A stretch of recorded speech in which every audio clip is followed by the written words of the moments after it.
Mes chers amis, je suis très heureux de vous retrouver, Rony Akrish, et nous allons entamer un sujet qui est tout à fait de raison, étant donné que nous sommes dans le Chodesh Shvat, c'est-à-dire dans ce mois où nous avons l'habitude de commémorer le nouvel an des arbres, et le sujet que j'ai choisi, eh bien, concerne l'arbre en particulier. D'abord et avant tout parce que nous avons l'habitude de dire que l'homme est l'arbre des champs. Alors oui, l'homme est l'arbre des champs parce que l'arbre est quand même quelque chose de tout à fait particulier, surtout lorsqu'il ressemble au chêne, tellement célèbre dans la littérature. Il a ses racines et ses racines lui permettent, parce que bien enraciné, d'être inamovible. Je n'ai pas dit pieux, j'ai dit inamovible. Et quelquefois, cela me fait penser à ce que Rabbi Yehuda Leib, le Maharal de Prague, disait lorsqu'il parlait de l'arbre, il le renversait, en disant que l'arbre est véritablement l'arbre lorsqu'il est renversé, c'est-à-dire que ses racines toucheraient au firmament et ses branches, eh bien, viendraient vers la terre et sa fleur, son bourgeon, son fruit, eh bien, s'étalerait dans une conjugalité foncière avec la terre. Vous voyez, d'un côté comme de l'autre, il est bien évident que nous parlons essentiellement de cet arbre qui, chez les Hébreux, va représenter quelque chose, mais vous allez voir, je ne pense pas que cela ne concerne que les Hébreux eux-mêmes. Alors, le Talmud de Rosh Hashanah, c'est un des traités du Talmud de Babylone, mentionne Tu Bishvat, le nouvel an des arbres, le 15 du mois. Bien entendu, tout le monde aura fait le rapprochement avec le fait que nous sommes dans une situation de pleine lune, qu'en général, l'ensemble des fêtes d'Israël correspondent à cette date de pleine lune, c'est-à-dire comme si, eh bien, depuis les cieux, il y avait une véritable projection, je dirais plutôt un véritable projecteur sur la réalité immanente qui est la nôtre, et nous permettrait, grâce à ce projecteur, eh bien, de nous projeter dans une autre transcendance. Eh bien, sachez que ce fruit est non seulement le fruit que nous allons déguster, mais le fruit, ou en tout cas le fruit de la terre, qu'il soit sur l'arbre ou de la moisson terrestre, eh bien, devait être récolté dans ses premiers prémices et offert au temple de Jérusalem, bien sûr, mais aussi la dîme, c'est-à-dire ce que nous prélevions, devait être donné aux Lévis, aux Kohen, aux Lévis dans l'ordre, et aux pauvres également. Il y avait dans cette relation aux Kohen et aux Lévi, une relation quant à la responsabilité culturelle, éducationnelle des Kohanim et des Léviim, de par leurs fonctions, les premiers sacerdotales et pour les seconds d'accompagnateurs du sacerdoce, mais que j'ai l'habitude de définir comme étant une responsabilité si jamais l'on revenait à l'ordonnance des tribus. Alors je disais que la tribu des Lévi se recevrait un ministère de bonne loi, celui de la culture et de l'éducation nationale. Donc nous mangeons ces fruits, c'est une coutume, une toute nouvelle coutume, qui a 400 ans, qui a pris pied véritablement auprès de ces kabbalistes à Safed, qui voulurent de cette manière, en tout cas dans l'appréciation du fruit et de ce qu'il représente. Alors juste un instant, vous dire ce que représente le fruit, eh bien c'est cette consécration en quelque sorte de la rencontre de l'homme avec la terre. Vous ne voyez pas où je veux en venir. L'homme est masculin, la terre est féminine. Et dans leur relation, il est question d'une conjugaison commune. Lorsque je, l'homme, rencontre tu, la terre, il se conjugue à la première personne du pluriel, comme chez l'homme et la femme, c'est-à-dire ce nous. Alors, suite à une conjugaison de l'homme et de la terre, nous touchons principalement à une véritable conjugalité. Et que ne dirions-nous qu'une conjugalité n'attend que de jouir des fruits de sa passion?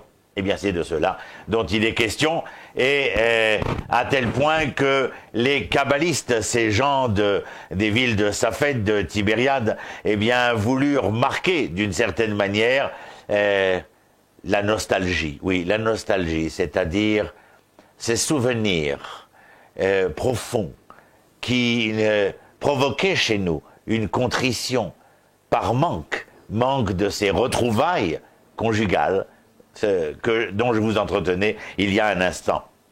J'ai marqué un certain nombre de points, car vous savez que le temps qui nous est imparti est limité et qu'il est donc important de savoir où l'on va. Aujourd'hui, on ne fait pas que manger des fruits, et je parle bien des 7 fruits de la terre d'Israël, je parle bien des fruits de cette passion-là. Je ne parle pas des fruits d'autres passions qui existent, que nous reconnaissons, mais qui n'ont pas trait à cette conjugalité-là.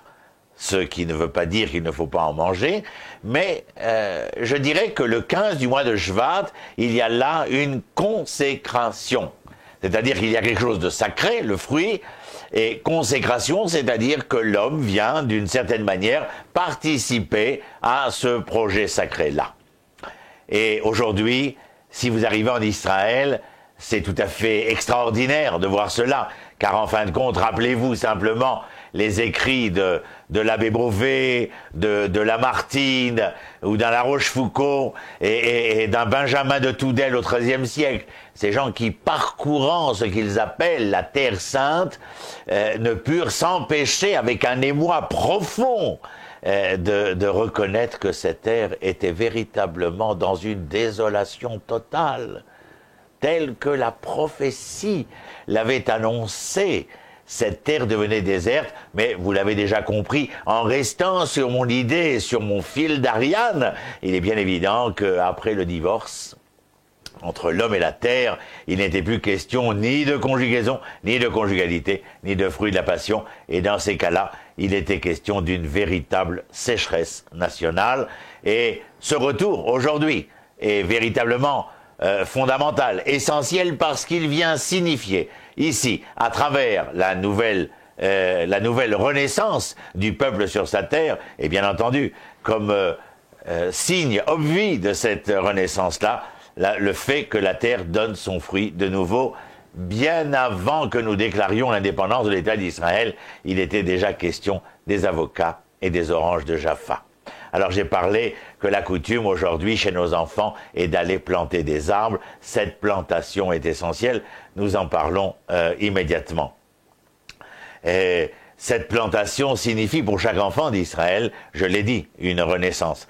Mais sachez que c'est intéressant de parler de renaissance parce que j'ai souvent l'habitude de dire, et je ne mâche pas mes mots concernant cela, que le nom propre d'Israël n'est ni Israël ni juif, bien entendu, que le nom propre sur la fiche signalétique de l'identité d'Israël est l'hébreu. Et que l'hébreu en hébreu, sans vouloir faire de jeu de mots, eh bien l'hébreu en hébreu se dit ivri, qui est une véritable polysémie dans ses définitions, à savoir ivri, avar, le passé, over, traversé, ou bas, le fœtus. Et donc vous comprenez qu'à ces hommes capables de tirer les leçons du passé, pour traverser les méandres de l'histoire qui seront les leurs, eh bien les voilà qui se retrouvent comme un nouveau fœtus, oui, une nouvelle renaissance. Alors je rajouterai comme un phénix renaissant de ses cendres. Oui, c'est une véritable renaissance, et le fait que l'on veuille aujourd'hui particulièrement intéresser nos enfants, non seulement à la dégustation du fruit, mais qui plus est, à la plantation de l'arbre, ce n'est pas simplement une question de reforestation,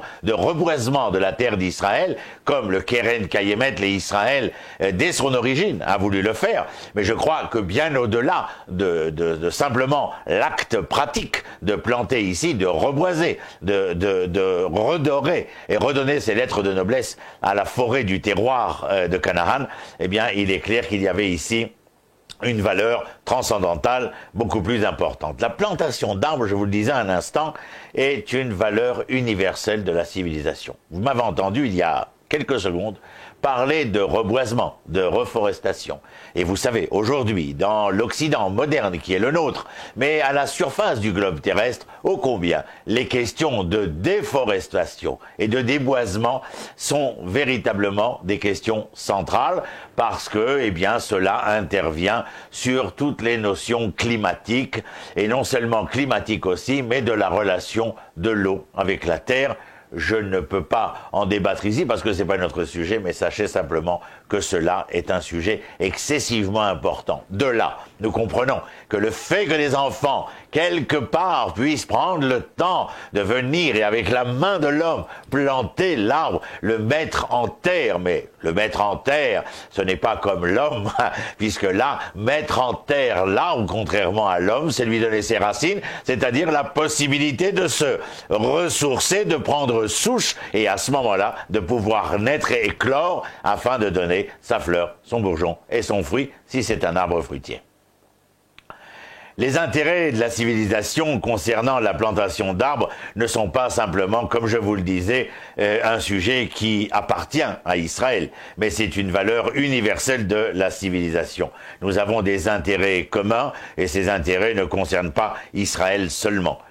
Je garde bien sûr toujours en réserve le fait qu'Israël, celui ayant accepté, après l'échec du concept universel de la création, par la faute de l'homme, par la destruction de l'homme, le fait qu'un Abraham ait été à l'origine de cette acceptation de devenir le vecteur, c'est-à-dire celui qui accepterait le projet divin. Ah, comme disait Lévinas, projet divin, c'est projet, c'est ceux qui collaborent au jet divin, au verbe divin, c'est-à-dire ceux qui vont accepter pleinement, foncièrement, de s'engager dans ce projet divin et d'en être les responsables, d'en être les vecteurs, d'en être les éléments médians. Et donc à travers la rédemption d'Israël, nous ne parlons pas d'une rédemption qui concernerait Israël simplement, mais où la rédemption d'Israël ne serait que l'espérance du monde, c'est-à-dire le fait qu'Israël, en étant capable de se rédempter, serait donc capable de rédempter l'humanité tout entière. Je disais que nos intérêts communs d'être humains et pas seulement israéliens, l'activité de la plantation en Israël est un commandement divin. Mais parce qu'il est simple, il sert les intérêts d'Israël, mais à travers Israël, et ce que je viens de dire, c'est que le projet d'Israël sert d'espérance à l'humanité, et donc il y a quelque chose dans ce que demande l'Éternel à Israël que le monde, l'humanité doit se demander à elle-même. Alors, je l'ai écrit, c'est dans le livre de Bereshit, de la Genèse. C'est l'Éternel votre Dieu qu'il faut suivre, c'est lui que vous devez craindre, vous n'observerez que ses préceptes, n'obéirez qu'à sa voix, à lui votre culte, à lui votre attachement. Ce n'est pas dans la Genèse, excusez-moi, c'est dans le livre de Dvarim, le 5e livre, et il est écrit dans la Genèse cette fois-ci, l'Éternel Dieu planta un jardin en Éden, vers l'Orient, et y plaça l'homme qu'il avait façonné. Alors ces deux versets, j'ai choisi de les amener parce qu'ils sont tonitruants, ils sont détonnants. Détonnant d'intérêt, bien entendu, c'est l'Éternel, votre Dieu, qu'il faut suivre. Je veux bien le suivre, c'est ma raison même et la raison de ma foi. Attendez, foi, nous ne le traduirons pas, foi comme certains dans la ville de foi. Mais la foi, nous dirons qu'il est question ici de confiance, de fidélité, de vérité. Ah oui, tiens, voilà un terme émouna, en hébreu, dont la racine aleph même noun, eh bien, va servir à la construction polysémique de confiance, fidélité et vérité. C'est l'Éternel votre Dieu qu'il faut suivre, c'est lui que vous devez craindre, bien entendu, pas craindre dans la peur, mais craindre par amour, comme ma relation avec père et mère, par exemple. Vous n'observerez que ses préceptes, bien entendu, n'obéirez qu'à sa voix, cela va de soi, à lui votre culte, à lui votre attachement. Enfin, est-il possible, pour l'homme fini que je suis, aussi immanent, aussi de chair et de sang, que de m'attacher à celui qui est innommable, qui est infini? Comment cela serait-il possible?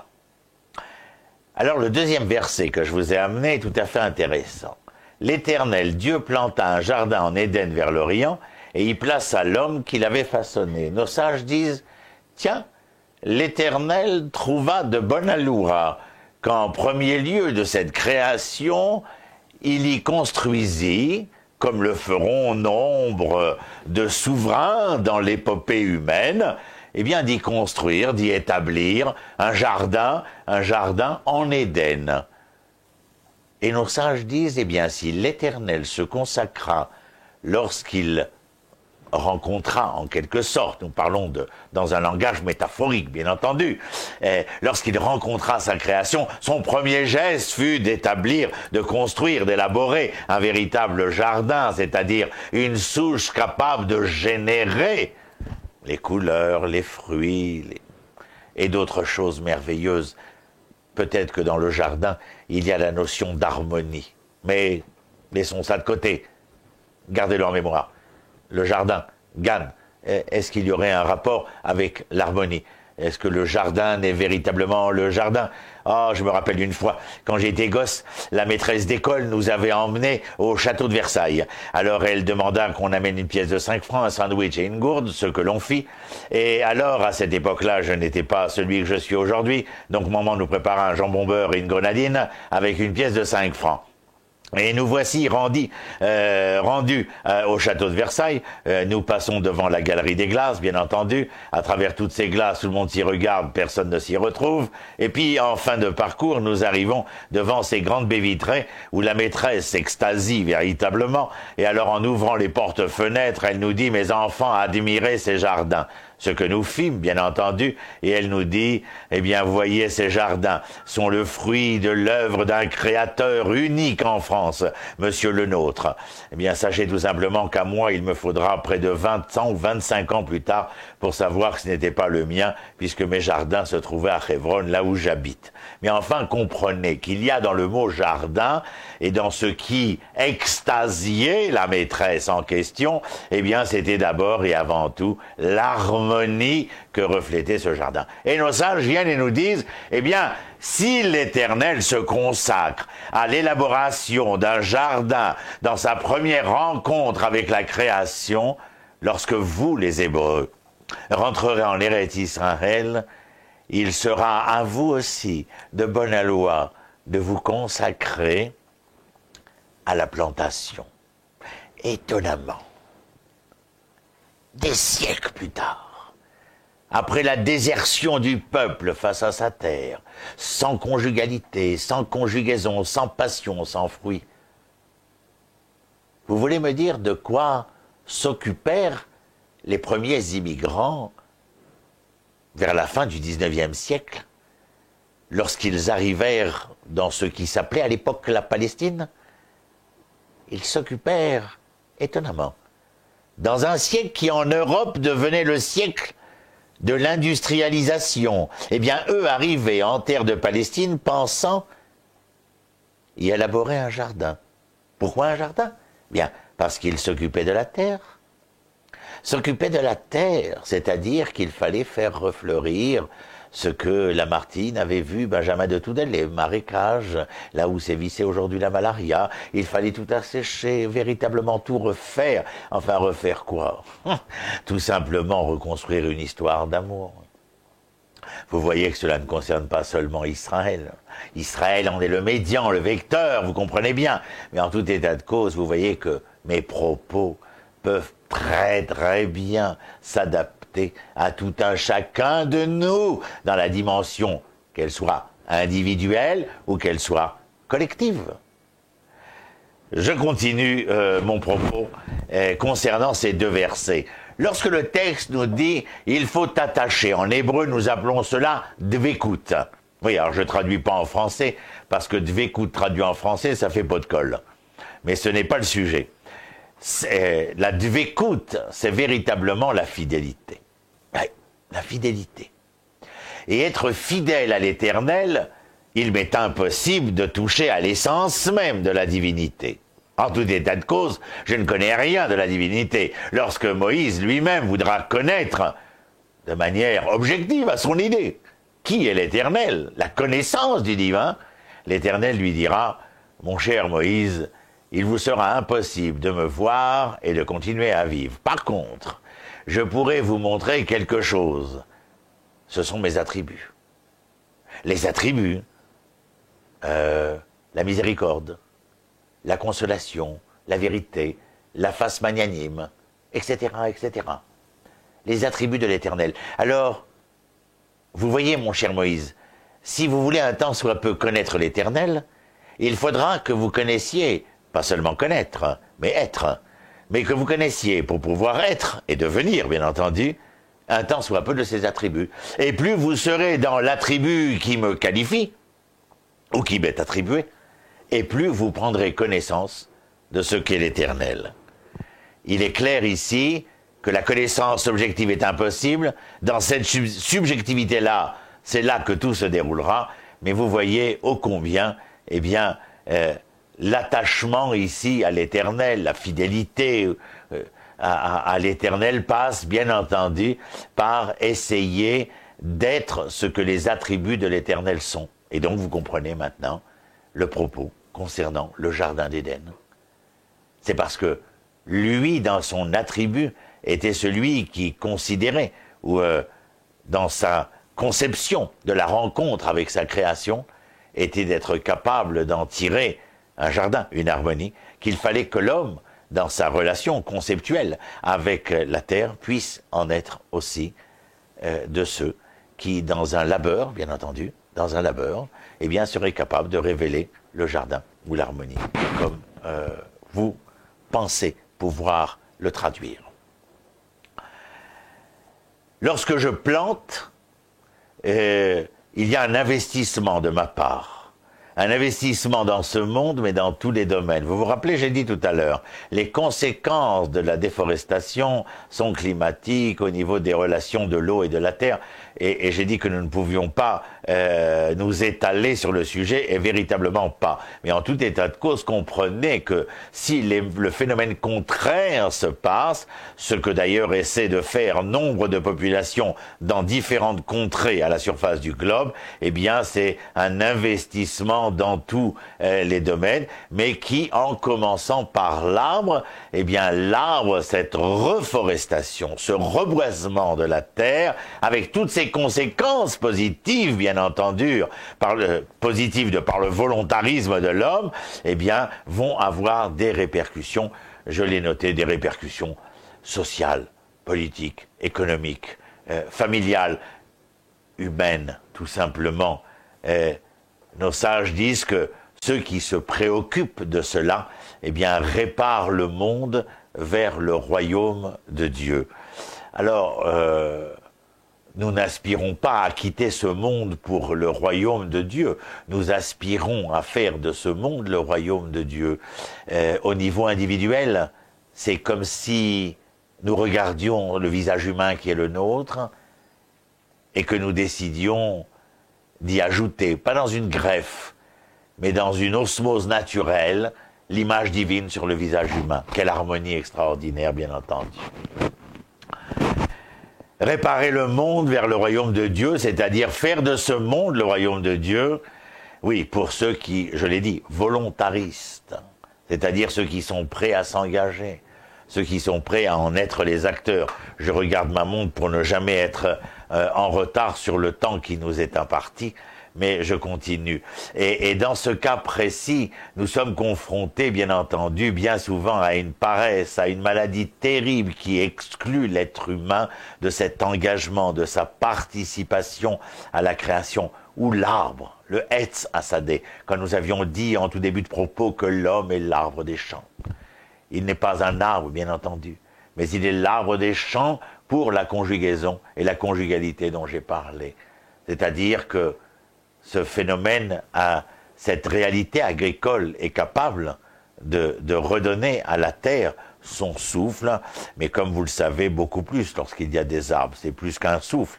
En vérité, je respire quand j'ai de l'oxygène, vous comprenez où je veux en venir. Et certains, j'ai pas besoin de les citer, prétendent que ce monde est sans devenir, et alors ils vont décider qu'il faille encenser un ascétisme monastique.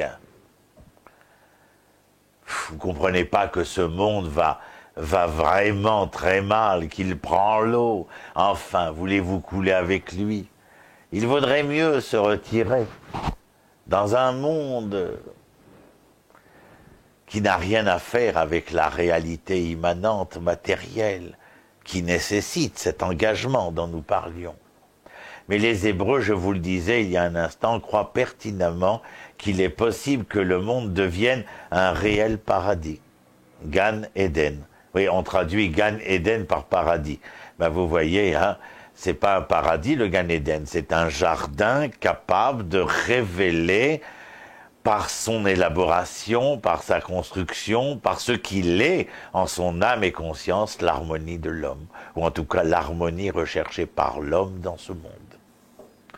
Dieu plante un arbre, donc la Bible nous apprend le nécessaire lien entre la Torah et le labeur. Il ne faut rien séparer.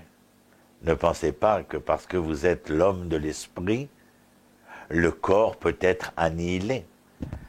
L'action et la prière, la matière et l'esprit. Comment sanctifier le profane, dirait-on?